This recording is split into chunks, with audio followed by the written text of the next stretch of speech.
to Flip Your Script, the vodcast from the American College of Lifestyle Medicine that's all about clinicians redefining care through lifestyle medicine. My name is Dr. Padmaja Patel, and I'm the current president of the American College of Lifestyle Medicine. I'm board certified in internal medicine and lifestyle medicine. In just around 15 minutes, we will bring you 5 key takeaways from leading experts and practitioners who are using evidence-based lifestyle medicine to transform patient outcomes. From practical strategies to success stories, we focus on the how of lifestyle medicine to empower you to make an impact in your practice and beyond.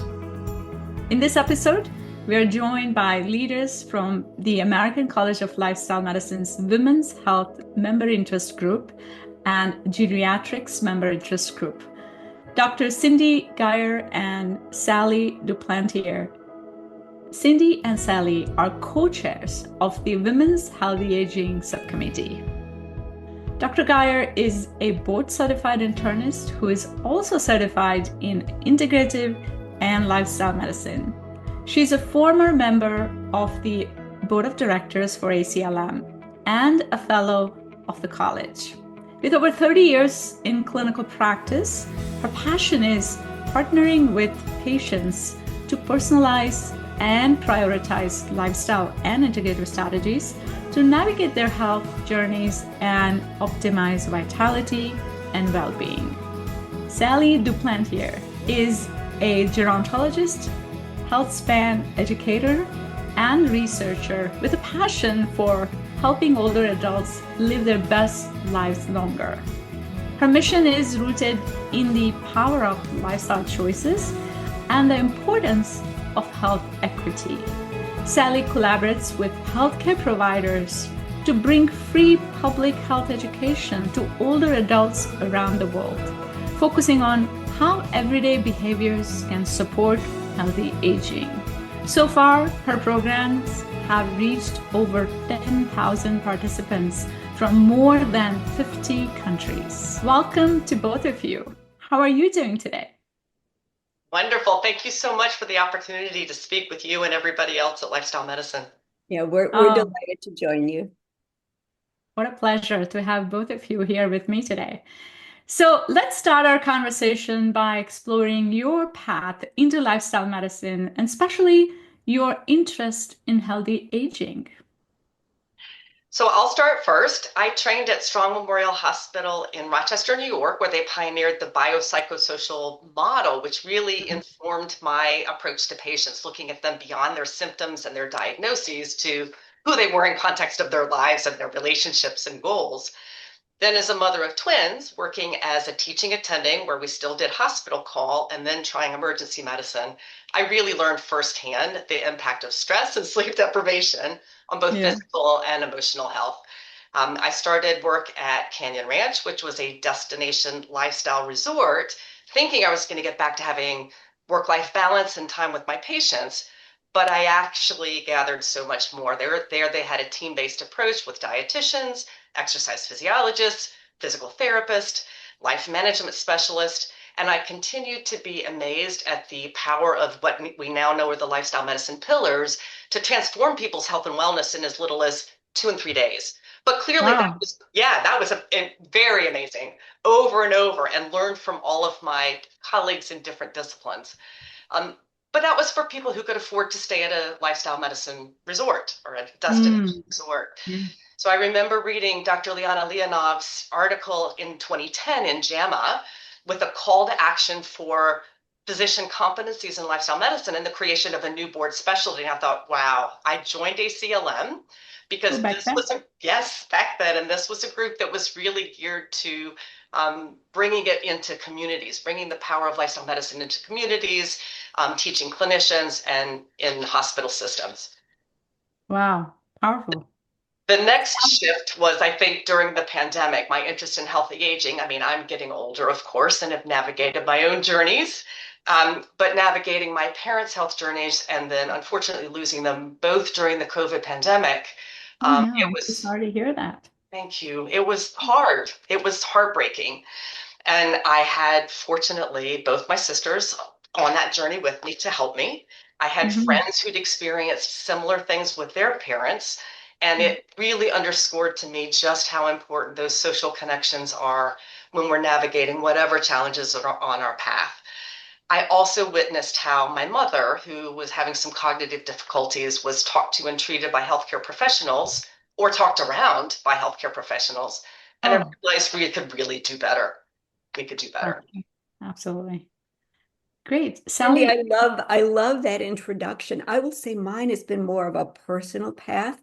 So when I Mhm. was 66 years old, I had retired twice from the corporate world, and I started thinking about my own aging, and I felt like I was aging in a pretty Wow. You healthy. say you were 66 years old at some point?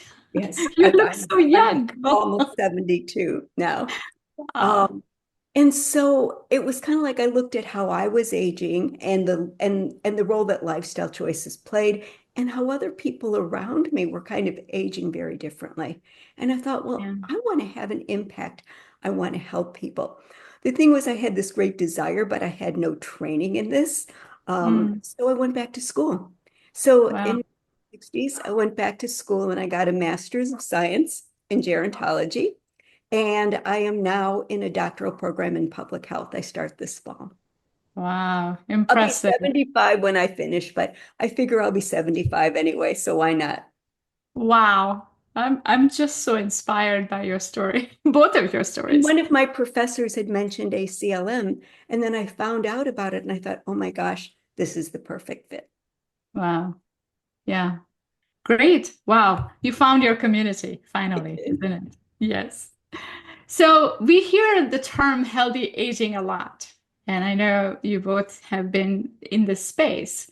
What does that mean to each of you? So I'll start. I've been working on a research paper about healthy aging, and I will say that there's no shortage of clinical or research-based definitions. There's Mm, dozens of them, starting with 1997 Rowan Kahn successful aging. But in this qualitative research study I did with another member of ACLM, we asked 79 patients, what is healthy aging? And I would mm, net it out by saying that patients say it's being able to do the things I love to do, continue right. to do what I love. I Wow. love that, Sally. I really love that. And to paraphrase past President Dr. David Katz, it's not the years in our life, it's the life Right. in our years. Yes. Um, and I think the results of your study, what you're learning from all the people that you've interviewed, it really resonates with what I've heard from my patients that, while disease prevention and management might be great health goals, the why behind that is their ability to engage in their passions and connect meaningfully with the people that they know and love. Um, I also think you're a perfect example of this, Sally. Attitude plays such a key role with healthy Yeah. aging. We're all going to experience grief, loss, health Hmm. challenges, changes in our bodies, and focusing on adaptability instead of perfection, remaining curious, and reaching out to others, that can foster resilience and healthy aging. Wow. I love it. So how is lifestyle medicine so well suited to support this concept of healthy aging? I think it's perfectly suited. I think we all know the power of the lifestyle medicine pillars, especially the ones I think when we think about nutrition and sleep and movement, for really helping reduce the risk and preventing the things that really negatively impact healthy aging, cardiometabolic disease, and Mm, loss of cognitive vitality. So those are huge.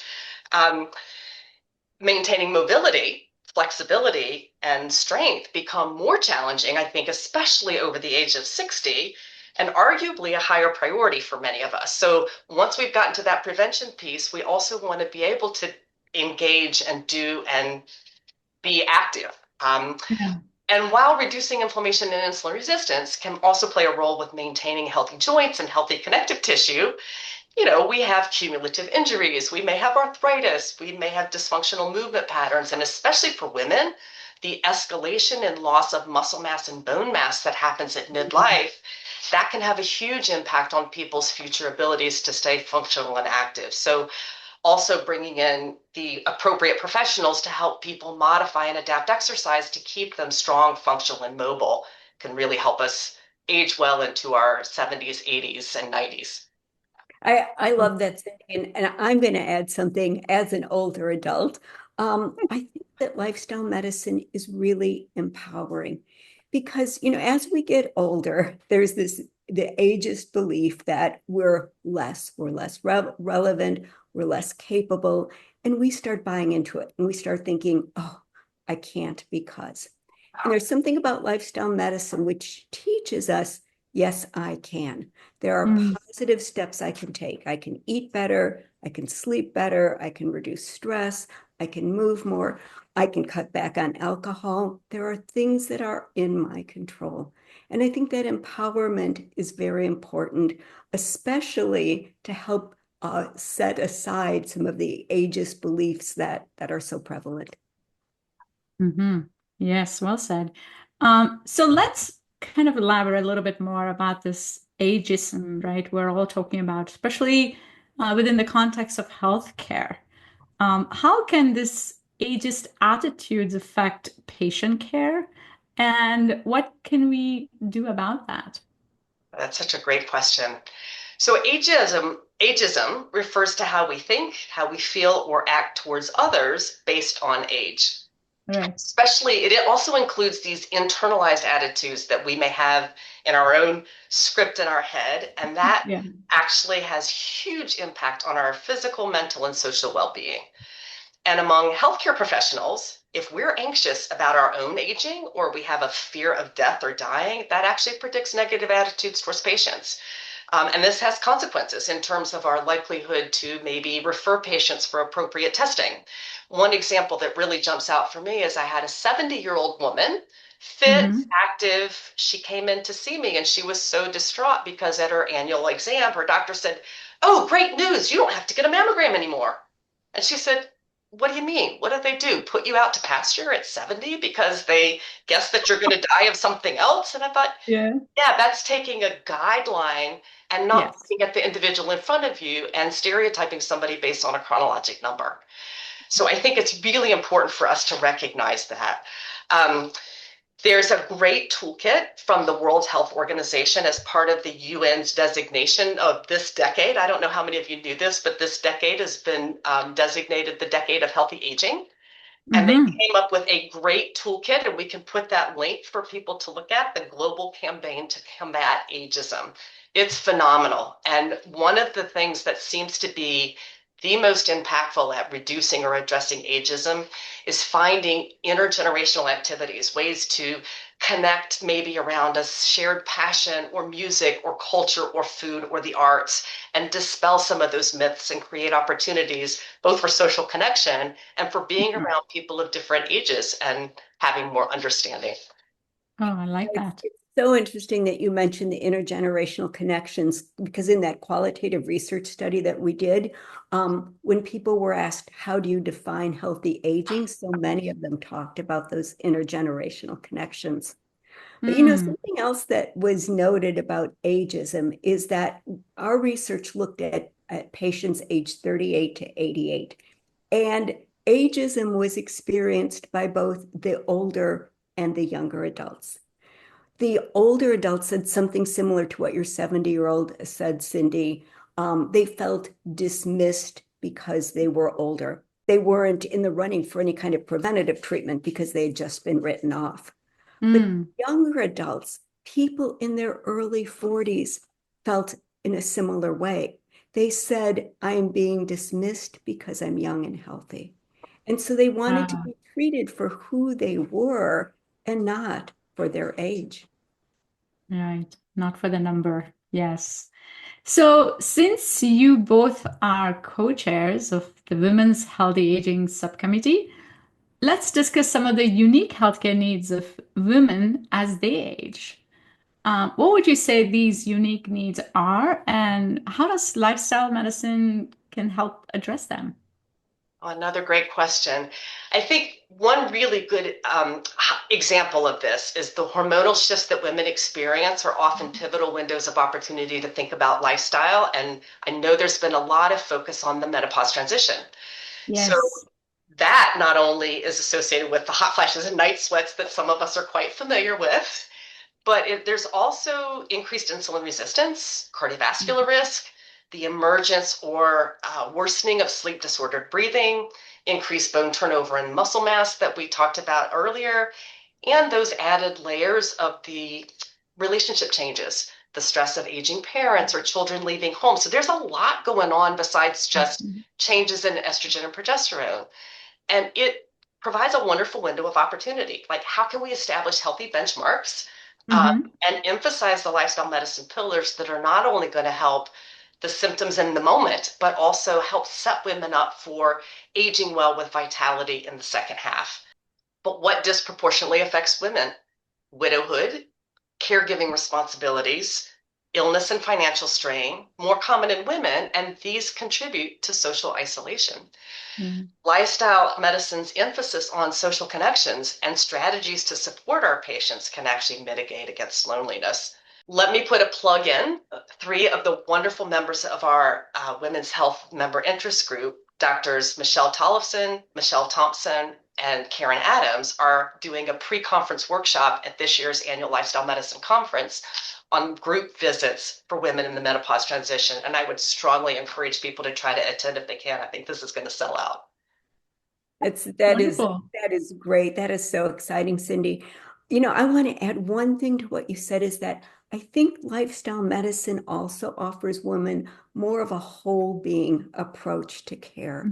It's not just treating a disease or an injury, but it's looking at the physical, mental, social, spiritual aspects of one's life.